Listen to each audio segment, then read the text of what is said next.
behalf of the Red Rowan Reivers. I am Winking Will. I am the leader and the clan chief of the Red Rowan Reivers. This is Dog Todd and Dog Fiddle.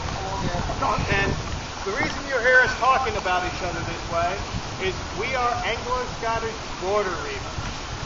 We live on the border of England and Scotland, and we're basically cattle rustlers, thieves, just all sorts of ne'er-do-wells. An apt description for us is we are land pirates.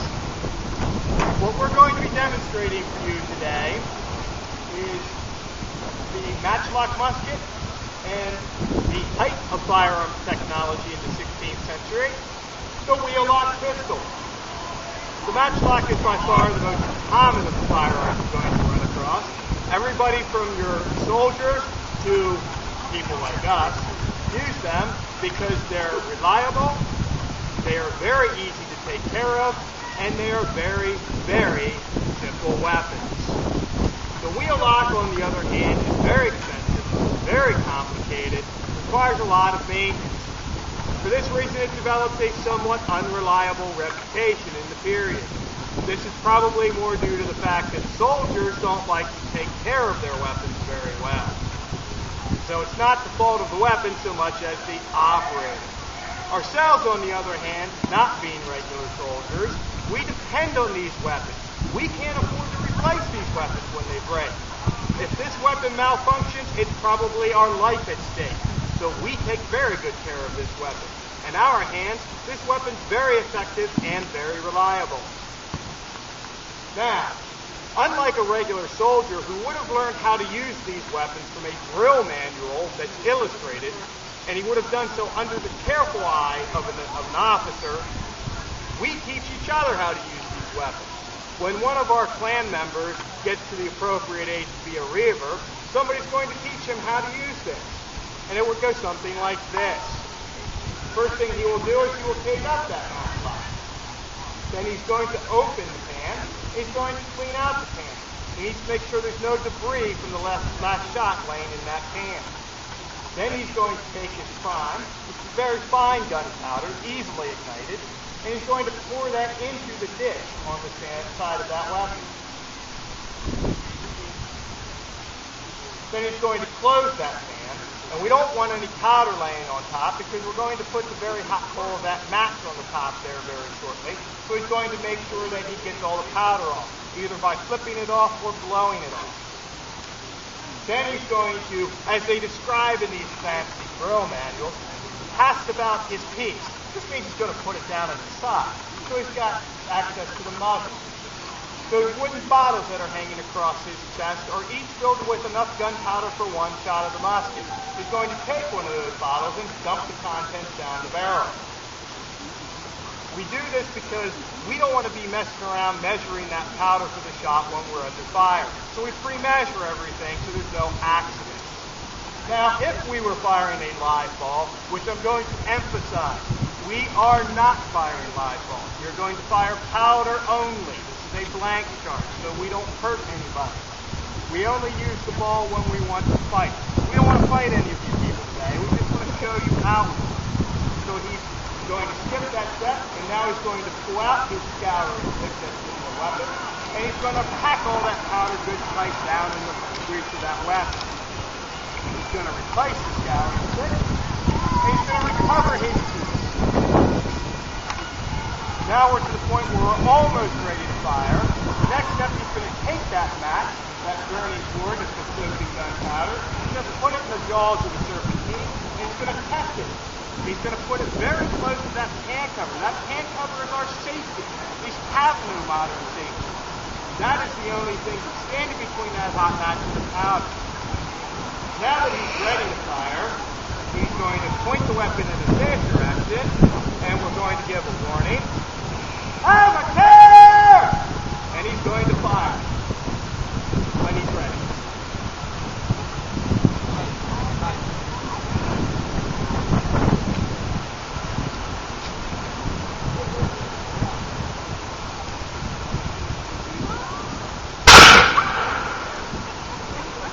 That's lock musket.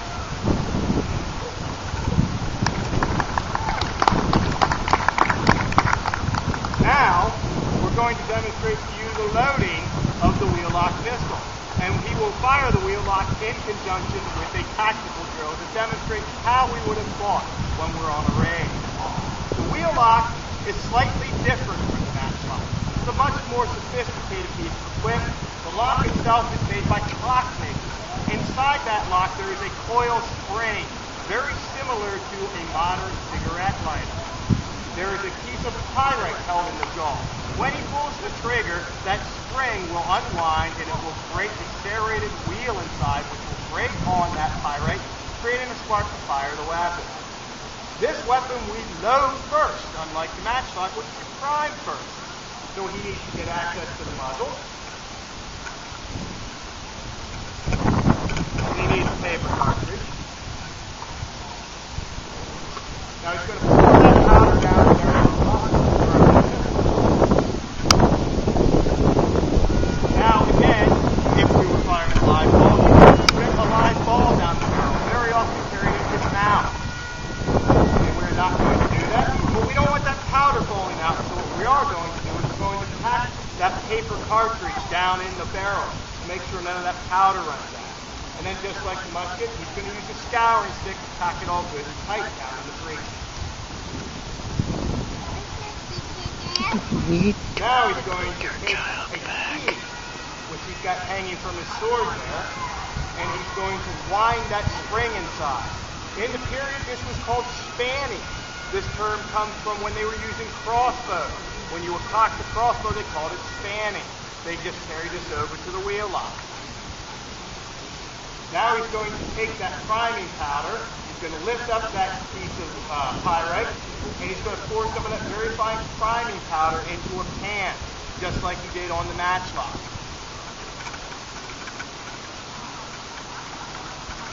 And as the matchlock did, this also has a pan cover.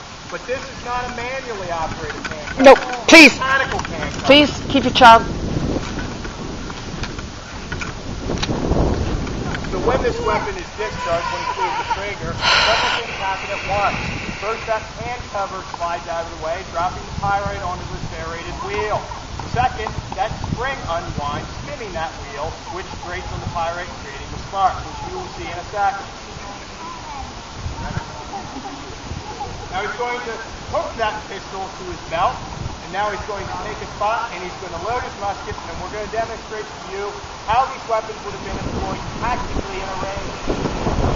The break with their target on horse is mounted usually to fight on foot, and it would have looked something like this.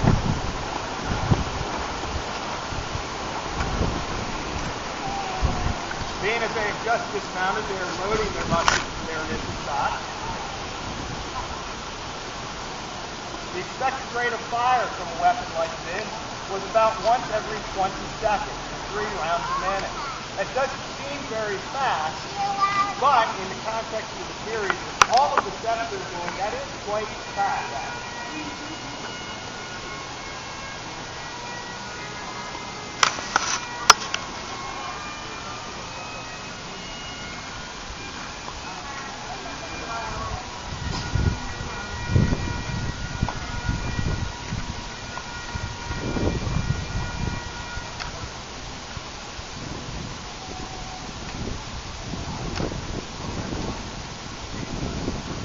One of the problems with the matchlock is sometimes the match does not want to cooperate with it.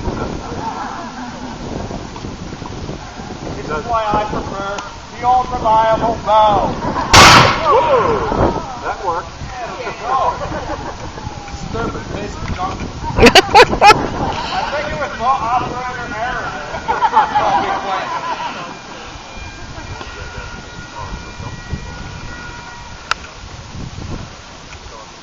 Now they're working their way up towards their target, reloading as they go. This is fine, even for a professional soldier when they're taught to use this weapon. The butt of these weapons never touches the ground. You're expected to be able to move and reload these weapons. For us, this is ideal because we never like to stay in one place.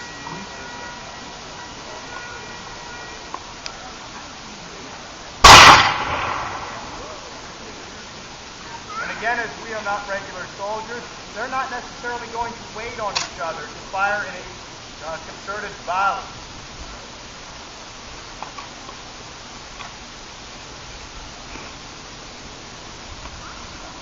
Again, this is why I prefer the bow.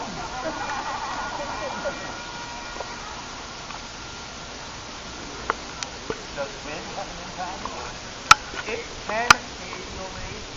Generally, these things are not terribly affected by the weather. Usually, if there's a difficulty with the weapon, it's operator error, and not the fault of the weapon.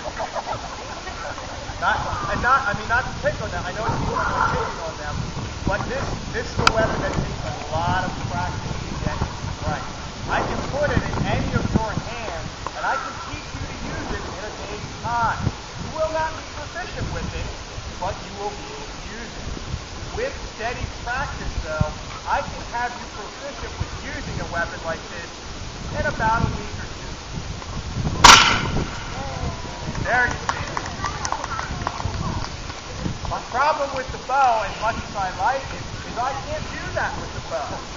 It takes many, many years to develop the skill and the strength necessary to draw a war bow.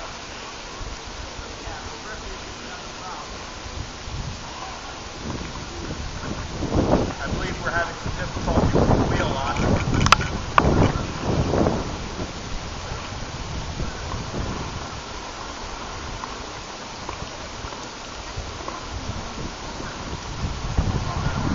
Well, the matchlock, the question was how did they come up with the name for the weapon? The matchlock gets its name from the piece of burning rope that they're holding in their hand. It's called match. It's cotton or hemp rope that's been soaked in salt heat. It's basically old gunpowder. It will burn very, very hot, but very, very slowly. The wheel lock gets its name from that spinning wheel inside. Matchlocks developed about 1550 and are used somewhere in Europe, North and America, well into the 18th. Japanese into the 19th century. Wheel locks developed in 1510 and 1520. They're used into the middle of the 1600s. After that, they kind of fall out of favor. The Germans continued to use them up until the Napoleonic time, but they're not popular anywhere else in Europe.